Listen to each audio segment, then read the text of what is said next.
Hey, it's Bluebrad here, and I am live again.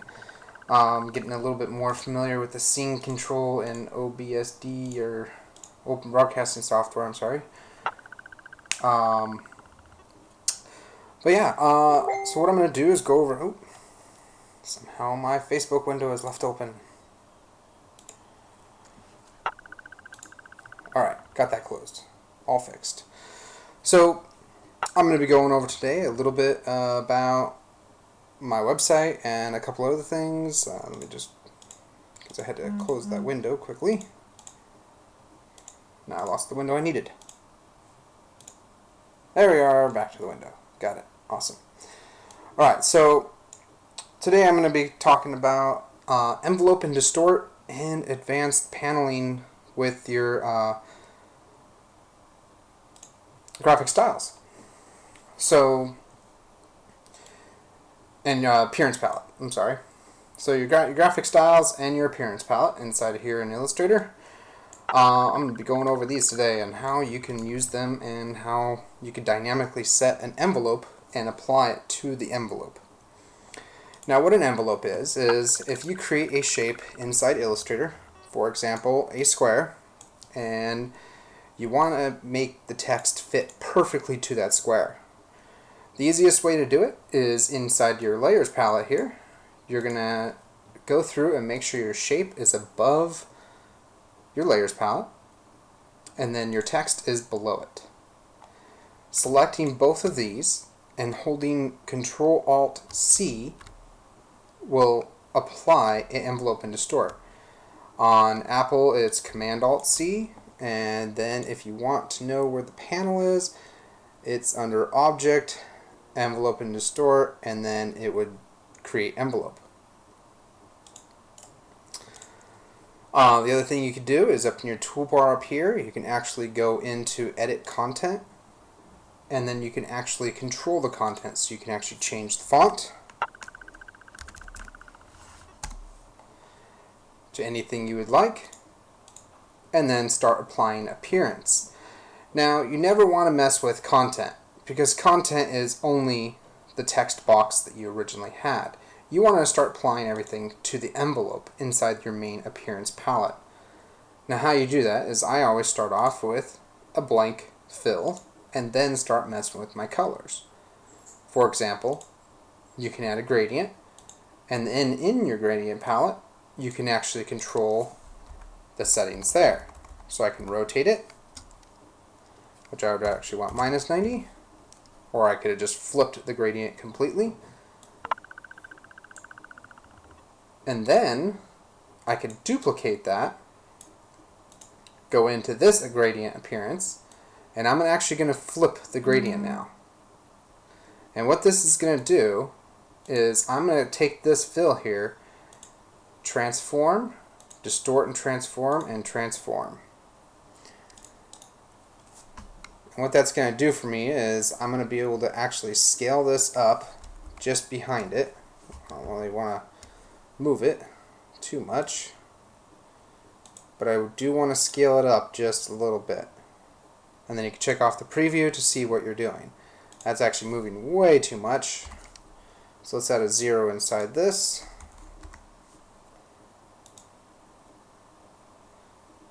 Getting there.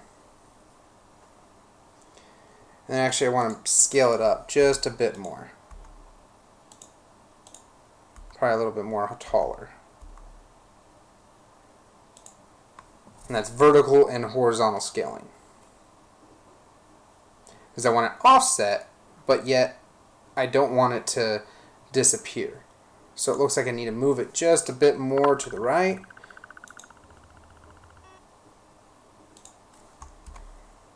A little bit more. And then the other option you could do is copies. So you could have a bloom effect, and you could just keep it going, but I only want to add 3. Now you could change your distance to make that distance just a bit less. I'm going to go 0.5 and 0.5.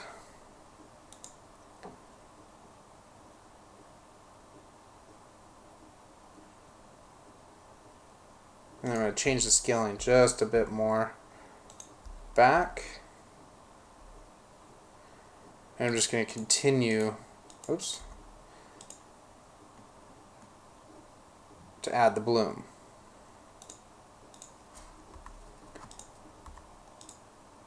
Until it feels like it's in the right spot.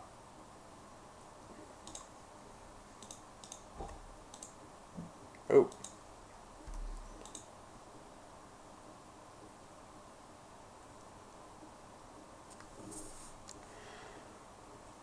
Okay.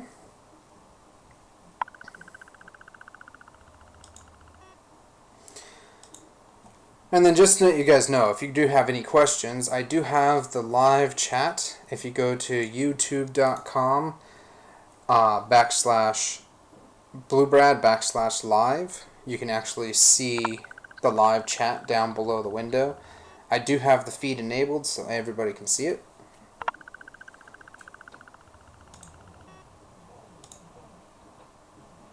We're making a little bit of noise in the kitchen cooking. Sorry about that. Can't control that.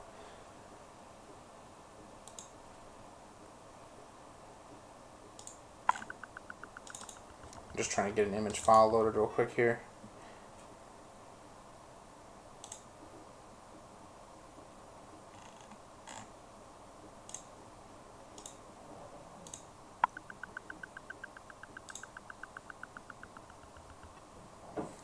Alright. So the next thing I'm going to do is I'm going to come in here and I'm going to bring my stroke down underneath. And why I'm bringing it underneath is because I want to add a color on the outside of it.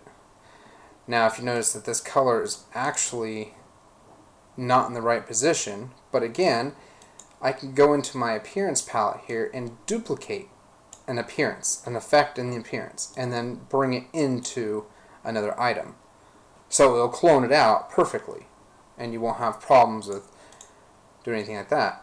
The other thing I actually do with most of my appearance is I actually select the colors, and I actually go into the color option and make sure I set all colors as a global color.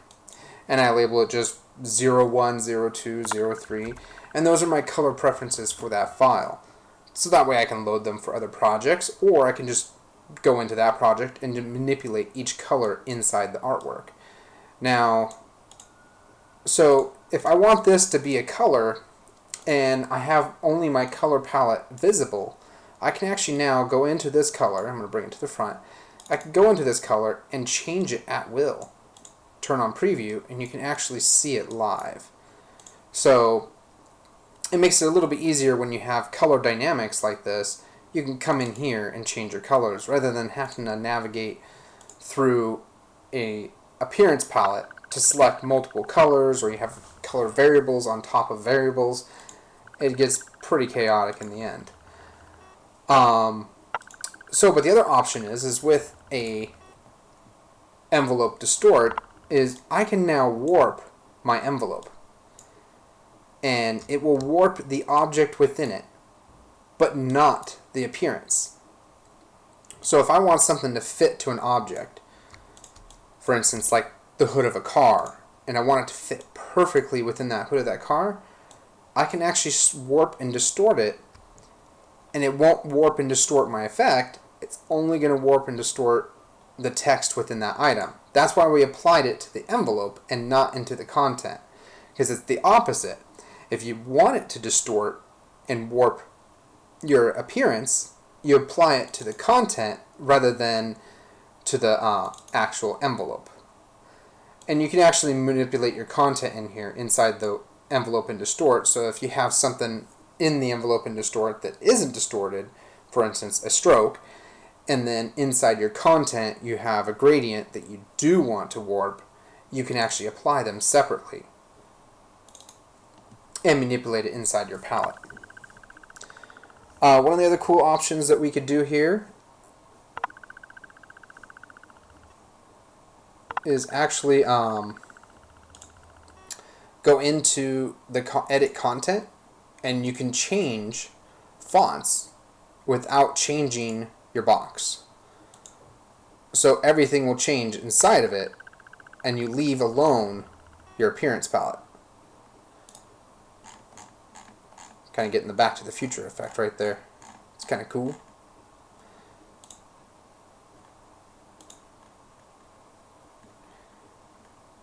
But it gives you the option to either change the font or change the text at will. And you don't have to worry about the box changing. The artwork will stay within your confined space. So that there is an envelope and distort and basics of the appearance palette. I'm waiting to see if anybody joins in on the live feed so that way we can go over anything that they're actually looking for.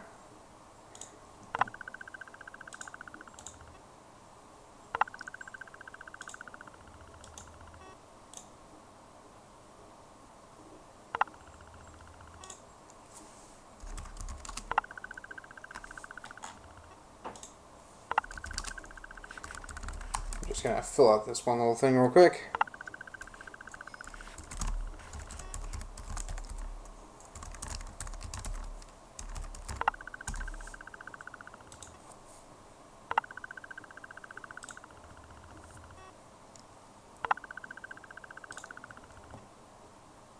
Oops, don't want an echo.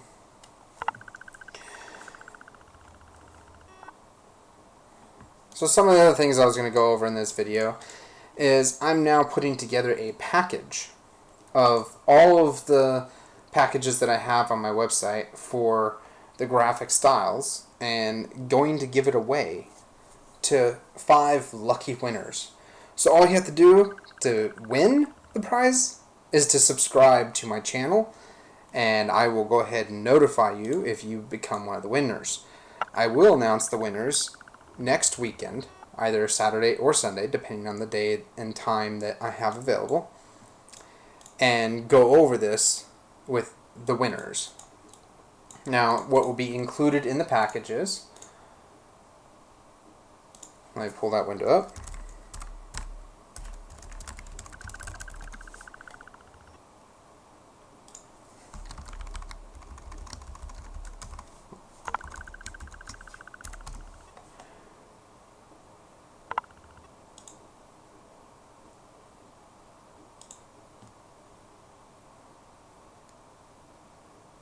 What will be in my packages are all of these here. And as you see, it's actually already on here. So it will include all of them and plus a new one that I don't have on the website as of yet.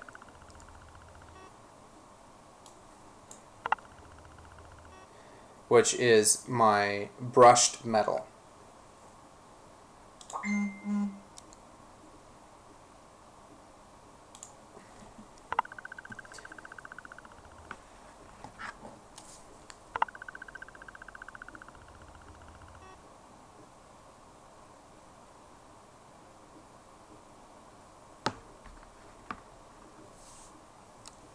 Okay. So yeah, it will include all of these in the package here. It's going to be a $50 value, completely free of charge to 5 lucky winners. If you guys are interested, just subscribe to my channel and I will let you guys know. I'm going to go ahead and take an intermission break if you guys want. Oh, I actually got somebody joining in. Oh, so you wanted me to go back over on how to create the envelope. Okay, I can do that. So again, I'll walk you through on the steps on how I made the envelope here. What I do is I start out with a blank artboard. And I always just start out with the generic box. So that way, it doesn't matter what's applied to it, you could default it out.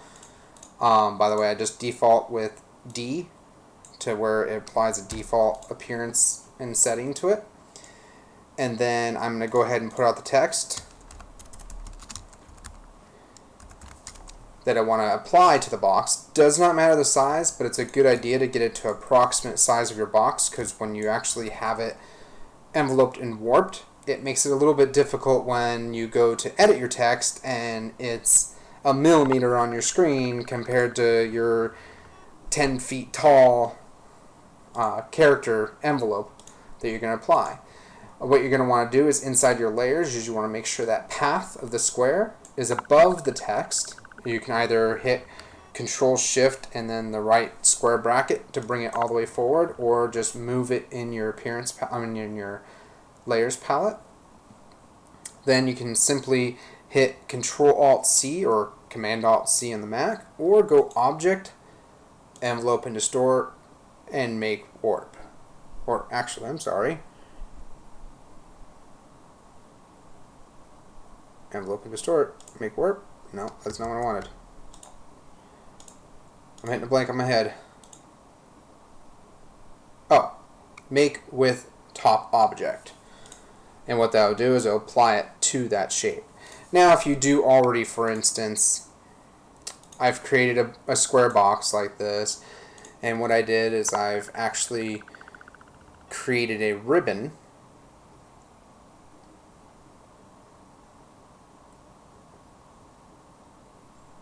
under effects, a warp, arch. I'm always doing this with shortcut keys. I'm just trying to show the menus out to you guys. I don't want it to warp so much. About right there. Okay. I'm going to go Object, Expand Appearance. And then I want to warp text to the inside of this, but off the edge from it.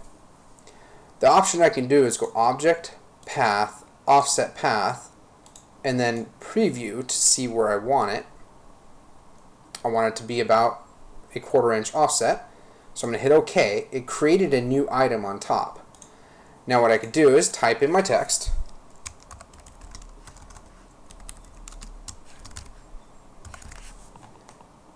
And then make it sure it's below that object. And I'm going to, again, make sure it's about the size of the object that I'm applying it to.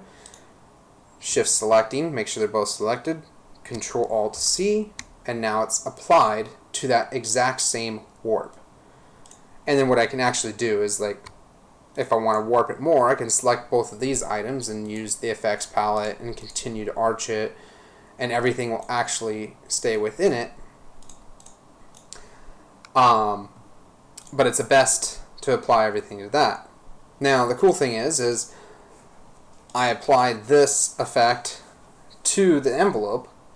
I can go into my graphic styles palette, make a new graphic style, and then apply that graphic style to that new envelope. And it will clone exactly what I had and keep everything the same.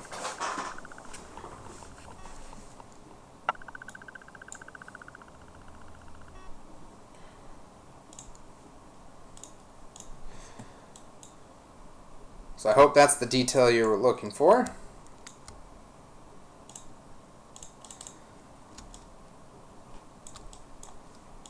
The other cool things you could do with it is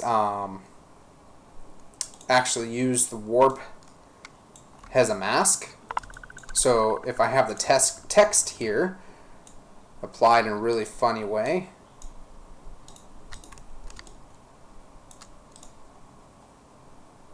I can actually have a patterned effect back here, which I'm just going to apply that.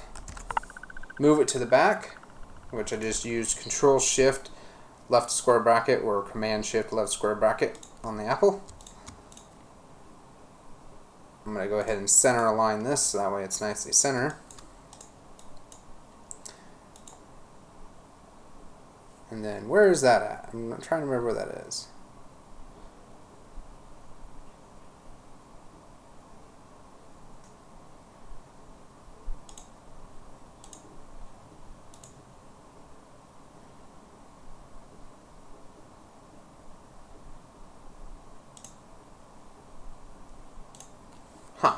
How did I do that? I actually forgot. That's something I actually need to go learn again. Oops. So I guess I won't be showing you that after all. I'm sorry.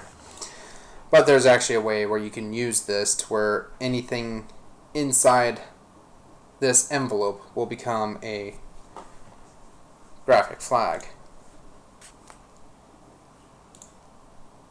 Yeah, you can actually warp anything in this. So if you want it to be more wavy, you can actually come in here and add points using your pen tool. Where do you divide at? I think it had to be divided up already, but pretty much what you do is just grab the corners here and do that. I think it's with this tool? Yeah. So using, I know it's going to be a little confusing, your mesh tool, which is under U, you can add more points and actually warp it out, because you're using the warp matrix inside the mesh tool. So you can actually warp 3D around everything. So if you have, let's see, what can we apply that to real quick here?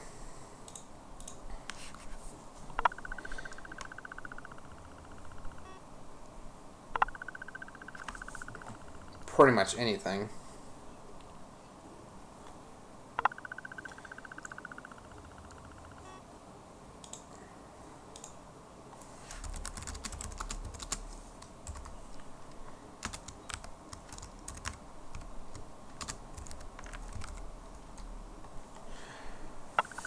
Trying to figure out what I can put that on.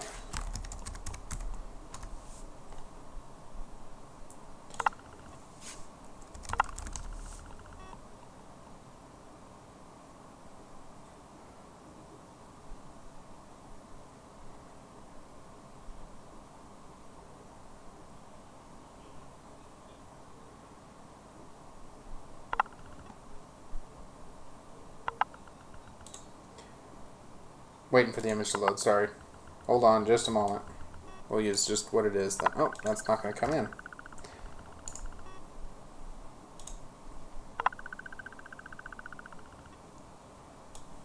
There we go. For instance, if you wanted to warp this across this guy's forehead, let me undo real quick here.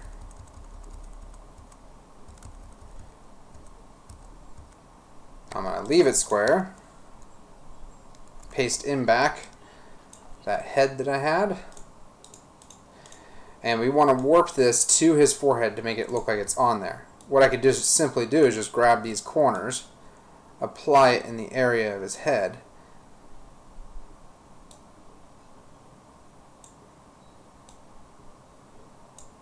right? Now I have a little bit of puckering in here, because if I actually look inside my corner selection here, there's actually, the handles are way too close. So what I'm going to do is move them down a little bit. And then what I want to do is curve it to its head. And then up the top, we're going to curve it upward.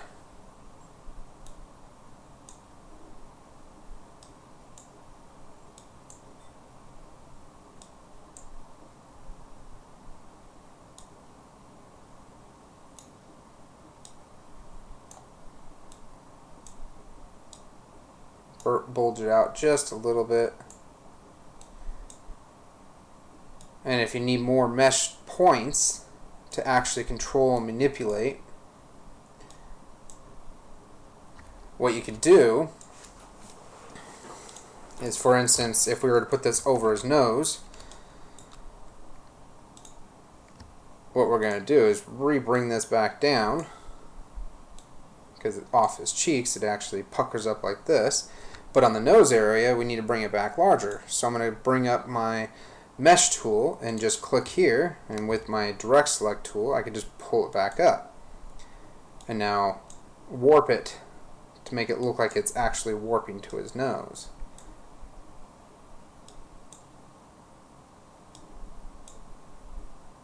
And then I need actually a couple more points down here.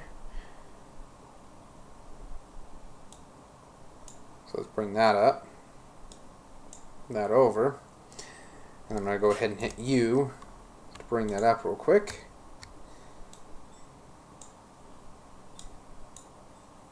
And we're going to sharpen up this corner a little bit more and warp it to his nose.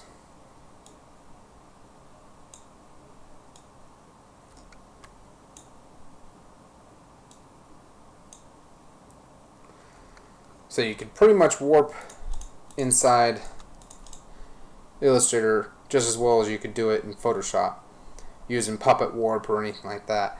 But the nice thing about doing it in here is it's 100% vector.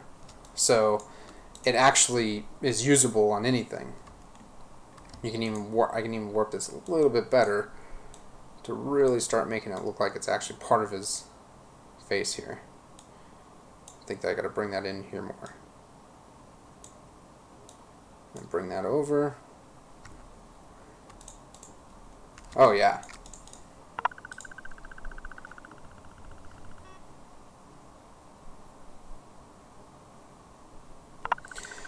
So let's try something else that I'm getting suggested here as a US flag. I actually do have that under my clip art here.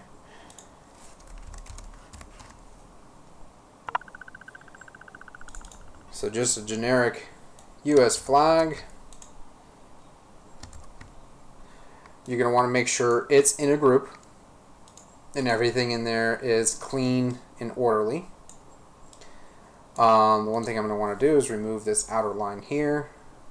Actually, what I could do is just bring it up, and I can use that as my warp object. So I'm going to select the flag and the square that is already set inside this artwork. I'm going to use Control-Alt-C, and now I got this really cool flag. I'm going to take these by direct selecting these two corners here, bring them up, and now I got like a little bit of a wave, but I want to distort that by a lot. So I'm actually going to add 3 more points in here. So what I'm going to do is I'm going to add a point here, oops, there we go, and here. And I'm just going to bring the center points over. And then I bring this point down. And then this point over here. So now I got a wavy flag.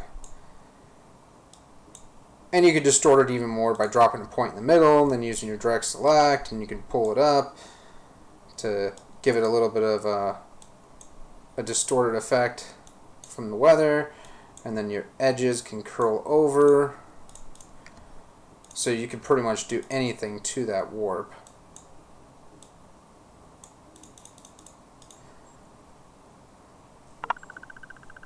Because on the pull slide, it never warps. Only as it's waving in the wind. And because you have a little bit of drag from weight, you can actually bring these down instead of having them so high.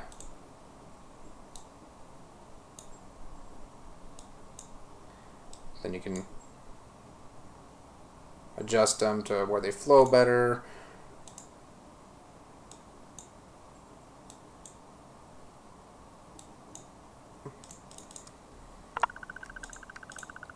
And then I still can actually select this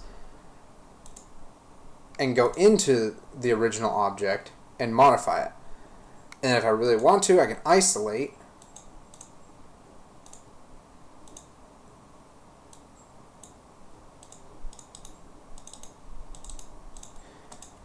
I guess I can't isolate because that's not a subgroup. Let's try group. No, can't do that. Interesting. I'm just going to make a square, bring it in there so I can select that group. It's not giving me an isolation.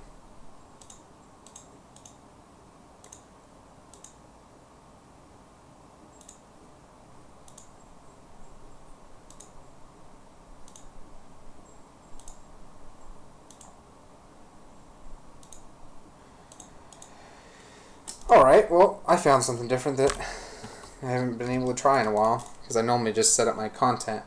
But you can actually turn off the envelope and go into your object. The easier way of doing that is just deleting the, releasing the warp. And what you do is go into envelope and distort and release. And you can modify your content outside of it.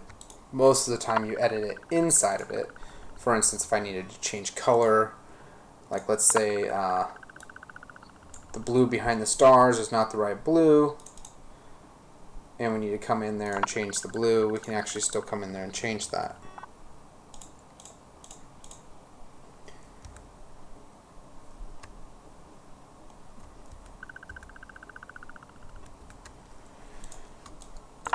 And again, let me go back over adding points. How you do that is using the mesh tool, and you can add points to your path. You can also remove it with the mesh tool. So if you wanted it just a center line in there, you can remove it out.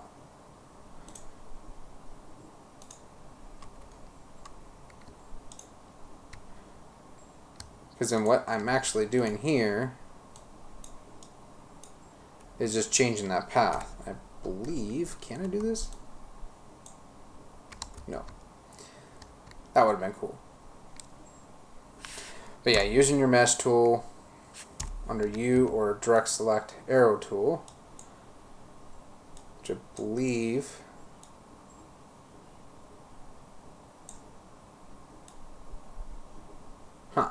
it kept my path in that warp. That's pretty cool. Need to figure out where that edit is. That's one thing I need to be able to edit, is that path. Because now it's permanently warped that way, and I'm just manipulating that warp, which is kind of cool. Not what I want.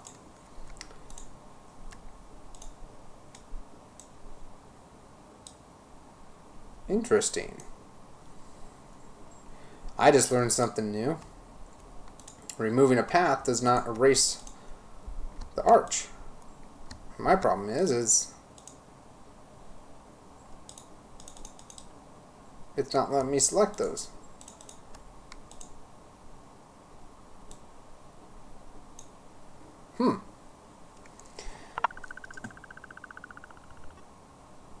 The key for removal is actually the Alt key. I believe it's the same on Windows and PC. And then the add is just automatic, but I believe if you did not have that showing, you can hold Shift down to add.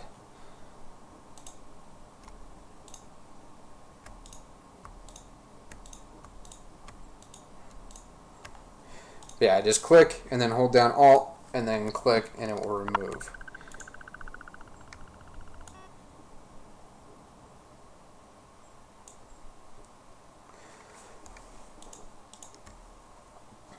But that's interesting. It's not erasing the pattern that I put in there. And it's supposed to erase it.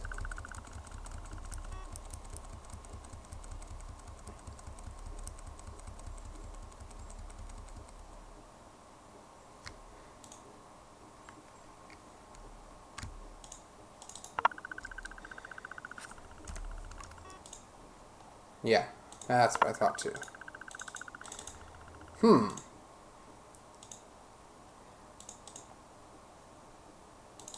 I'm getting a pucker effect. That's all I'm getting there.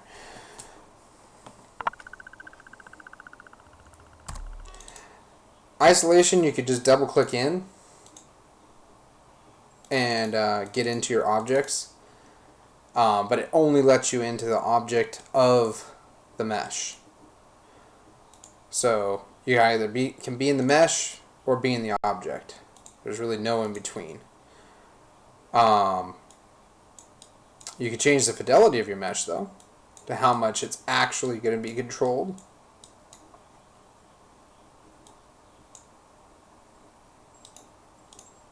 You could distort patterns and fills. You could turn all these on and off. Most of the time they're all on by default.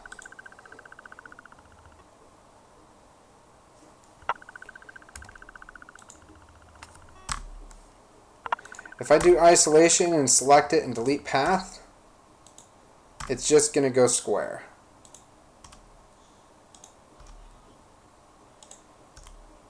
That's one thing I have found. So I'm direct selecting and deleting, and all it's doing is deleting my gradient mesh. Or it used to be called gradient mesh, but now it's just the mesh tool. So it kind of reset it, but it still did not reset it fully. Because I still got this weird curve here that is not the curve that it should actually be. I mean, I can add points to re-straighten it, but that's re-adding points to re-remove. It's not what I want. A little tweak that I found that would have to be fixed in the future.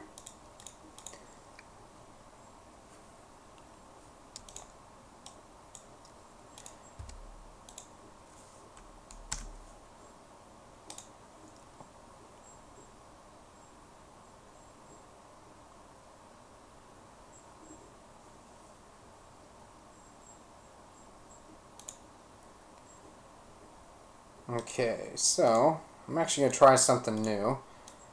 I'm going to put my phone number on there and figure out if I can remove it later on, which I don't think I can.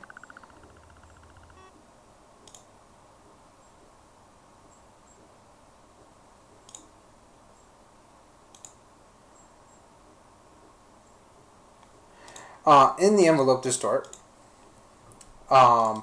you can isolate your layers, and if you notice here, I'm in isolation of the envelope. I can actually add more objects to it. So I could bring in more artwork to apply to it. So for instance, if I wanted to have something at the corner of the flag up here, I can actually put it in there and line it up with the corner of the original object.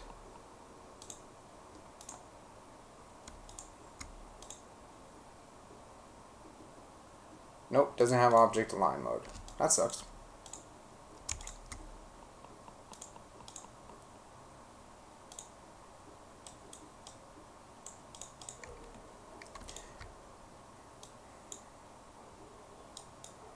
But like for instance, if I had a black corner on here and I had a trimming on the edge of the flag that I wanted to be on the pole, I can actually add that in now. I didn't have to wait till later, and I can apply that as black or white, whatever color it would be. I'm just doing black for the computer screen, and now I have it as an actual line in there.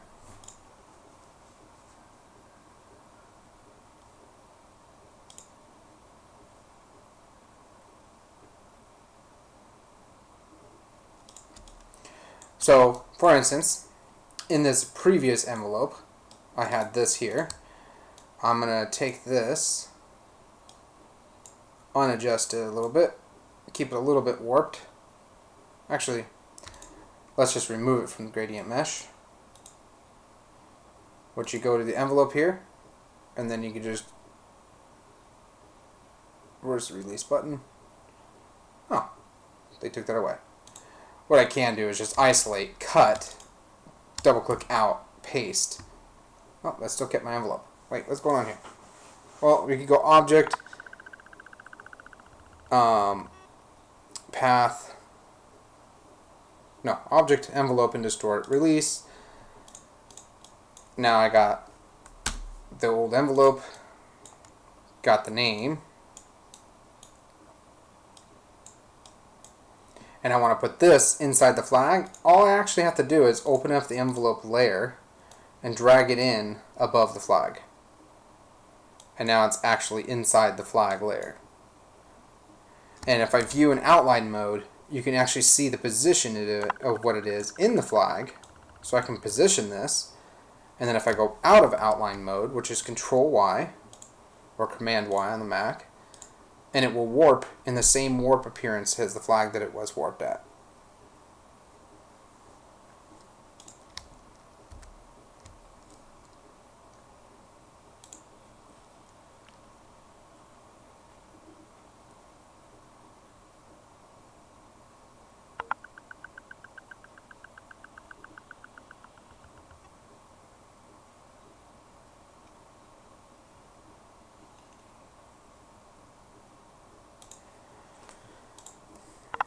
So I think that's all I have for tonight. The other thing I'm going to go back over is that I'm going to be releasing this package tonight. 5 lucky subscribers to my channel will actually get it. Hopefully I have more by the end of the next weekend. If you have anybody that's interested in graphics, I'm actually looking at starting an online graphics feed to where we're all going to get together, and I'm going to be at a studio, and we'll actually live broadcast from the studio what we're doing with graphics design, and we'll talk about a little bit on the graphics community and everything like that. I'm trying to get that set up by the end of this next month or the following month. So if anybody's interested, go ahead and just reply to the bottom of the video. I will send you a direct link on how you can sign up for the community page. And it will be free. All you have to do is just show up. If you have a laptop and your own graphic software, go ahead and bring it by, and we'll get you jacked into the Wi-Fi if we have that available. And get you set up with the actual show. But that's all I have for tonight. I will go ahead and post in the package link that I'm going to give away free tonight, which is actually going to be the new one that's being put on here, which is brushed metal. Let me pull that up here in the graphic styles so you can actually see what the brushed metal looks like. Sorry, but I'm going to pull away my appearance palettes because you can't see those.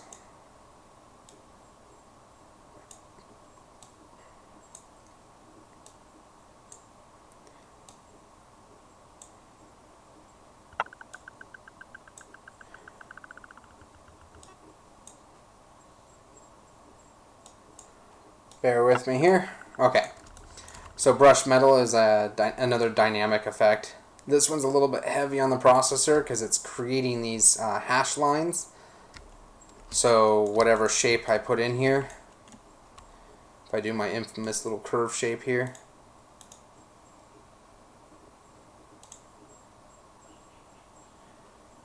where's that window at? Oop, oop. I want an inner curve. Show you there what it looks like. But yeah, this one will be free at the end of this video for anybody that's actually currently watching. And I wish you guys a good night and good luck graphics designing. Over and out.